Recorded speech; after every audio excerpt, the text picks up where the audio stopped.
imperative to understand. Obama at this time had signed signature bill into law, the Lilly Ledbetter Act, before February. Biden has signed one too, which is only a waiver to allow his Pentagon chief. Obama's stimulus package passed on February 17th. That was more than a week ago from today. Try and remember the 2009 politics. It seemed as if it was all moving quickly, and that's because it actually was. And so I've been criticized, I think, for being like, what are you doing, Joe Biden? You know, FDR had this in the first week. But look, Barack Obama had his in February 17th, and he had a Democratic House and Senate just like you. So what exactly is going on? Good morning, here? everyone. Same thing with the confirmations. He's only got 9 of his people who are confirmed so far. 9 of his people who are confirmed so far. Trump had 14, Obama had 15 at this point. So on several different metrics, all the way from confirmation to signature legislation and more, Biden is not moving all that quickly. He signed some executive orders, etc. But look, this is very much in line with, I think, what a lot of people feared, which is if you don't have vigorous energy that brings to this crisis, is you will fall flat in your first 100 days and things looking very much like they're likely to go that way. Yes, he might get reconciliation, but did anybody just vote for Joe Biden for a measly reconciliation bill? I don't want to downplay it, $1.9 trillion, but that is not what is actually meeting the moment of where we are right now. So there's 2 pieces here. One, you're right to point to the 100 days, which is historically, the key period of time that presidents have to basically implement as much of their agenda as they can, because the sad state of American politics is basically once you get past that 100 days, you're already starting to look forward to the next election. So Trump was laser focused on that 100 days. He also didn't make particularly good use of them, but there was a lot of activity at the beginning. Barack Obama understood the critical nature of that first 100 days. There just doesn't seem to be a lot of urgency from the Biden administration. So there's both a substantive point here and then there's a political point. The most obvious political point is when y'all won Georgia, you said $2,000 checks immediately, not a couple of months down the road. And by the way, it'll be $1,400. And we're going to have a big debate, too, about further means testing it. And yet, I haven't really even heard Fox News, who keeps trying to, get the gotcha. They like to talk about liberal media gotchas. But even Fox News, who keeps trying to get the gotcha in the press conferences, I haven't heard them hammering. Well, I guess that makes sense. Hammering him on the $2,000 checks, right? I guess they are reporting for the part of the country which doesn't support the checks. So him not delivering on that promise is actually good for them. So I guess that's why they don't care about it. But not even Fox News is pushing this. I haven't heard. I mean, if you guys have heard it, comment below and let me know. But from the conferences I've heard, all they talk about is unity, unity, unity. You said unity, unity. Where is the $2,000 checks and why is nobody talking about it? When they're the minority, they complain about being a minority. When they're the majority, silence. Right? They just don't do stuff. And maybe if you press them hard enough, they might try to make up some excuse. There's always an excuse with the Democrats. Right? The excuse caucus. Which is a classic Democratic move of pretending you have less power and less ability than you actually do, coming up with excuses like with the minimum wage, why you can't get something done, and then hoping and praying it's enough and that the Republicans are bad enough that voters stick with you in the midterm election. Now, this is something that I've talked about a lot on my channel. My subscribers know it. That is pretty much the corporate establishment Democrat model. Well, both parties actually use the same model. Different versions of it. Focus your voters on the other party and how bad and evil they are. That is your blank check to do whatever you want or do nothing. Either way, come election day, hey guys, you got 2 choices. You can let those evil demons win, or you can vote for me. Hey, how you doing? How you doing? Right? The Republicans are the best at this tactic. They really, really make the left to their voters seem to be demonic. Demon rats. Have you ever danced with the devil in the night? Okay, that's enough of that.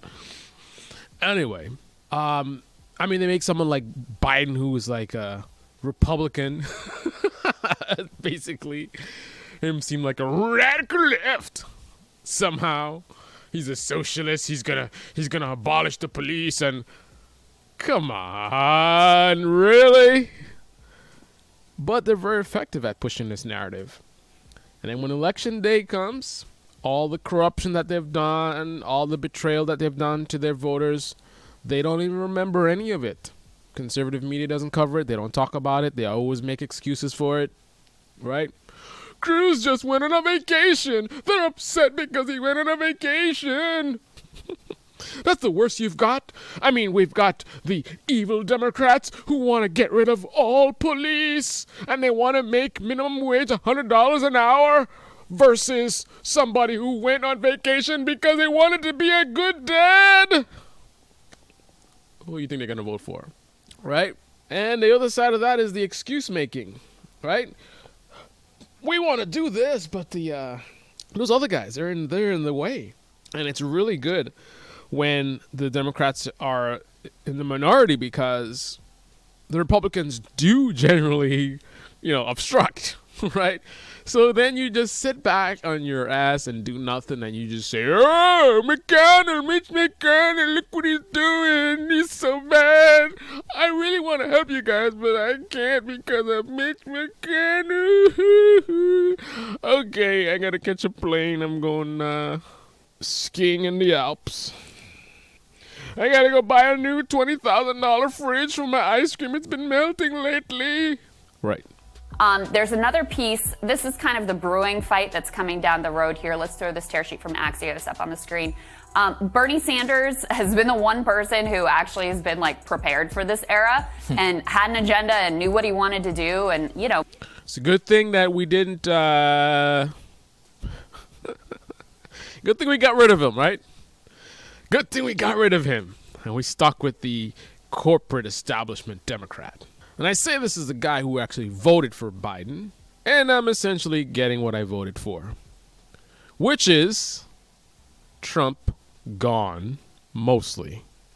I knew Trump wasn't going anywhere, but big difference being in the White House versus being the very deep state that he kept talking about, right? You can't get any more deep state than you being a civilian, behind the scenes, having secret meetings. Right, this is not government, right? So this is in your private residence, having secret meetings with politicians, telling them what to do and pulling their strings, and this is what's going to do. And no, I don't like that person. Get rid of her. And and then of course you got any of your loyalists that are still in the government right now. You've got the Republicans that your henchmen. I mean, could you be more deep state than that? But anyway. Still not as dangerous as him actually being the president. That's what I voted for. I know that Biden is a past expiration date, weak corporate establishment Democrat. Ain't going to do much. Lots of excuses, a lot of talk, a lot of performative stuff. And unfortunately, a lot of the American people, they fall for a lot of these tricks. Trump set the bar so low that I don't think enough people will be outraged at Biden's lack of action, because in comparison or in contrast to Trump, I think far too many people are going to be happy with what Biden does. I won't be one of them. And then you have a group of people that won't be happy with it, but they'll be like, it's okay. Better than Trump. And then too tiny of a group is going to be the people that are like, man, he said $2,000 checks immediately and he totally didn't deliver. And this is 4 months into his presidency and he hasn't even blah, blah, blah. What happened to all that stuff he was talking about? He didn't do any of it. Too small of a group. So what does that mean? Yet again, another close race. Biden has an ultimate situation. He's got the Senate and the House. He's got a crumbling opposition party. The strange thing is, Biden could really be the threat that the Republicans have manufactured. Their fake threat of, we'll never be another presidency again. We'll never win again, right? Because they're going to shut all the doors. You believe the weak Democrats are going to shut all the doors, right? But Biden could actually be a real threat to them. But because he's so weak, I doubt that'll materialize. And the way it is that he could be a threat to them is simply doing the job. He's got the power. He's got the Senate. And there's a lot of policies that have bipartisan support. Not politically, because of course politicians, they only work for us when we make them work for us. And since we don't usually, they work for the elites, right? So the bipartisan support is through the people, not through the politicians. There's a lot of big things that Biden can do. If he actually did them, he could pull voters from the Republican Party, right? They could actually say, man, Biden actually took care of us. Look at us. We were struggling here in this, Midwest town, whatever it is. And he did this and that. And my life is much better. Wow. I thought they were demon rats, but man, Biden could seal the coffin on the Republican parties if he chose. But instead, he wants to run on the not Trump agenda. So that means is that they can actually still win the presidency, even as a party that's falling apart, because they're going to lose votes, the Republicans, because of the party's falling apart and it's divided. But so will the Democrats, very likely, because, we have a lot of people that have not voted for so long. I was one of them. They came out, all these big promises. Yet again, there's always promises. And if the Democrats don't deliver, I mean, you're going to seal that fate, that message of voting doesn't count. Voting does count, but it's only the first step. The next step is to hold them accountable. That's a step that we miss. But regardless, the message of voting doesn't matter is going to be a louder message. Because, hey, we haven't been voting for so many years because we didn't think it mattered. And now we voted in record numbers, and what did we get? Same old excuses. So next election, what's the turnout going to be? Down for the Democrats, down for the Republicans. And if they fall by similar amounts, could be a Republican president, could be a Democratic president. So Joe Biden is helping the Republicans to still have a chance, even as their party burns. Thank you, Joe. I can't wait to get rid of Joe Biden and replace him with a better president. Hopefully it's not from the QAnon party. But if the QAnon party actually comes with a good choice versus a weak Democrat, I might have to make that move. Country over party. This is the Debate Me channel. Debate me in the comment section below. Click on the like button, subscribe, smash that bell. Be well. Tell me your thoughts. What do you think about Joe Biden? What do you think about Joe Biden? Is he Sleepy Joe or is he Upbeat Joe? That's all I got, guys. Yeah!